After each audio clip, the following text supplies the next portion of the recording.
परिवार परिवार में फर्क और परिणाम। लेखक सुरेंद्र वर्मा। एक शहर में एक ही मोहल्ले में दो परिवार रहते हैं। दोनों परिवारों में बेटों की शादियां हुई। बहन भी दूसरे किसी एक ही शहर की थी और वह भी एक ही मोहल्ले से थी। पहले परिवार में बहू आते ही खुशियां मनाई गई, जैसे उनके घर उनकी बेटी आई हो। खूब सारा प्यार बहू को दिया गया। बहू से घर की हर एक चीज, हर एक बात शेयर की जाती, हर बात की राय ली जाती, उसकी पसंद नापसंद जानी जाती, उसके मन की बातों को जाना जाता और उसे महसूस ही नहीं होने दिया जाता कि वह ससुराल में आई है।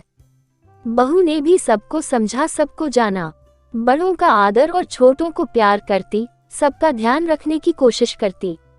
उसे पता ही नहीं चल पा रहा था कि उसके ससुराल वाले उसके जैसे हैं या वह उनके जैसे है। इतना प्यार तो उसे अपने माँ बाप से भी नहीं मिला होगा जितना उसने ससुराल में आकर पाया, क्योंकि उसने महसूस किया कि उसके सास ससुर तथा अन्य घर के सदस्य उससे किसी चीज की उपेक्षा नहीं रखते हैं। हालांकि वह एक गरीब परिवार से आई थी, वह अपने आप को धन्य समझती। उसे अपना ससुराल स्वर्ग से सुंदर लगता और उसका मन ही नहीं करता कि वह कहीं और जाए। उसका पति, जो पेशे से एक बड़ा व्यवसाय है, भी उसका बहुत ख्याल रखता। आगे चलकर उसके घर एक कन्या का जन्म हुआ। सभी परिवार के सदस्यों ने खुशियां मनाई और यह माना कि उनके घर लक्ष्मी आई है।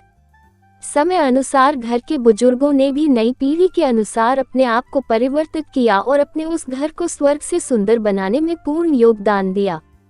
वह घर एक आदर्श घर और आदर्श परिवार लोगों की नजरों में सामने आया और समय बीतने पर और खुशहाल हो गया। वहीं दूसरी ओर दूसरे परिवार में बहू ने प्रवेश किया। 2 दिन बाद बहू को घर के बुजुर्गों द्वारा बताया गया कि उसका धर्म है सबका ख्याल रखें, सबकी इज्जत करे, सबके लिए समय अनुसार खाना बनाए, घर का सारा काम संभाले, सभी के उठने से पहले उठ जाए, सभी के सोने के बाद सोए। उसके सभी परिवार के सदस्य उससे उपेक्षा करते कि वह ऐसा करे वैसा करे। उसका पति भी छोटी छोटी बात पर उसे डांटता। थोड़े ही दिनों में सासू माँ की डांट, नंद के ताने, उसके नए गहने बने यो रोज उसे मिलने लगे। बहू दौड़ दौड़ के सारे काम को पूरा करने की कोशिश करती, सभी की इज्जत करती, सभी का ख्याल रखती, फिर भी उसे शब्दों में भी कोई प्रोत्साहन नहीं मिलता। वह जब काम करती करती थक जाती तो अपने कमरे में जाकर बहुत रोती और सोचती कि मेरे साथ सब ऐसा क्यों करते हैं, मैंने कौन सा जुर्म किया है, पीछे से एक समृद्ध परिवार से आई हूँ।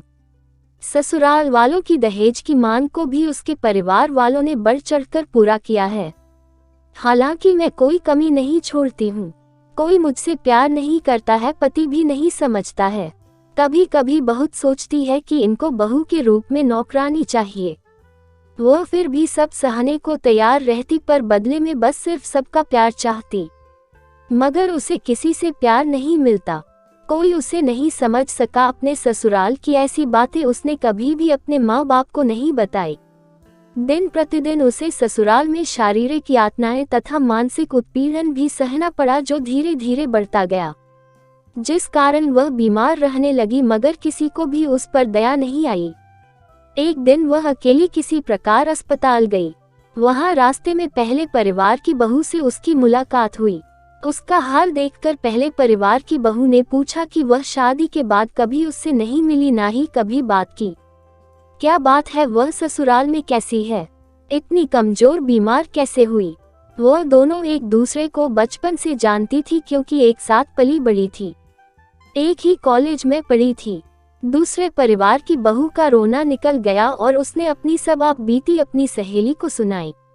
उसकी सहेली ने उसको सांत्वना दी और उसको अच्छे डॉक्टर से मिलवाया, उसे दवाई लेकर दी और उसे अपना ख्याल रखने को कहा।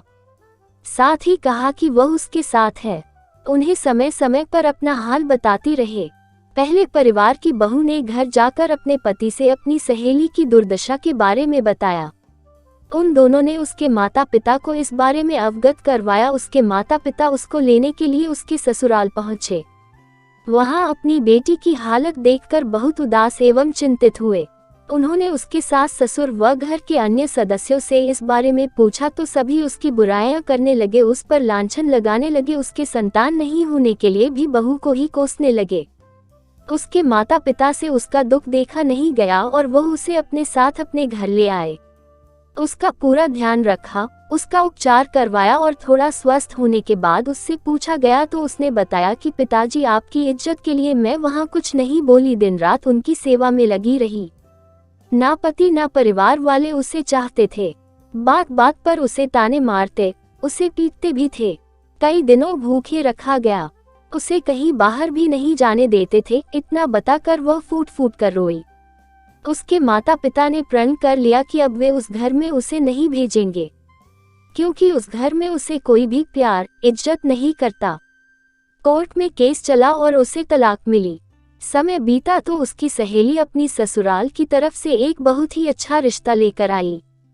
लड़का सहेली के पति के बचपन का दोस्त था, जिसका कपड़ों का कारखाना था और परिवार भी बहुत अच्छा मिला। जहां उसकी दूसरी शादी की गई, वहां उसे उसकी सहेली की तरह ही प्यार मिला। जहां वो पुराने सारे दुख भूल गई। उधर जिस लड़के से तलाक हुई थी, वह लड़का उसी कारखाने में नौकर था। उसे यह देख सुनकर बड़ा पछतावा हुआ और अपने आप को कोसने लगा। शर्म के मारे नौकरी छोड़कर घर बैठ गया। वह नशाग्रस्त हो गया। उसके साथ किसी ने भी शादी नहीं की। उनके घर में आर्थिक तंगी ने पैर पसार लिए। लक्ष्मी उनके घर से मुंह मोड़ के चली गई और वो घर धीरे धीरे बर्बाद होता गया। शिक्षा, बहुएं ही असली गहना है, असली लक्ष्मी है। इन्हें बेटी की तरह प्यार चाहिए, इनकी कदर करनी चाहिए। हर इंसान को बदलते समय के साथ बदलना चाहिए। अहंकार रहित परिवार ही सुखी परिवार है। प्यार और समायोजन, लव एंड एडजस्टमेंट से घर की नींव मजबूत होती है। दोस्तों, आपको यह शिक्षाप्रद कहानी कैसी लगी? अच्छी लगी तो लाइक जरूर करें, कमेंट करें, शेयर करें और मेरे गुरुजी वॉइस चैनल को सब्सक्राइब करें। आपका बहुत बहुत धन्यवाद।